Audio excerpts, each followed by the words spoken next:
popular in the street of Middle East countries, which is Hugo Chavez and Hassan Nasrallah. Rise your relation with Israel. Thank you very much.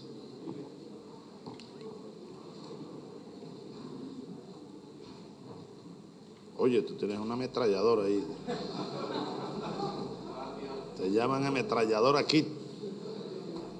Creo que es un personaje allá del cine norteamericano, ¿no es? Ametralladora Kid. Sartana, ¿no es? Aquel tipo que disparaba de la cintura. ¿Te acuerdas de la película Sartana? Disparaba hacia atrás y todo eso. Las fantasías de Hollywood, ¿no?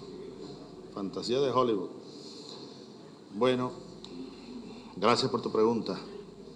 Transmítele un saludo, por favor, a Al Jazeera allá en Qatar. Estuvimos visitando hace unos días en Doha las tremendas instalaciones de Al Jazeera.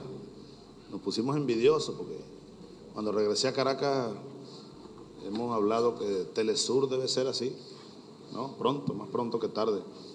Tremendo canal que contribuye, ¿no?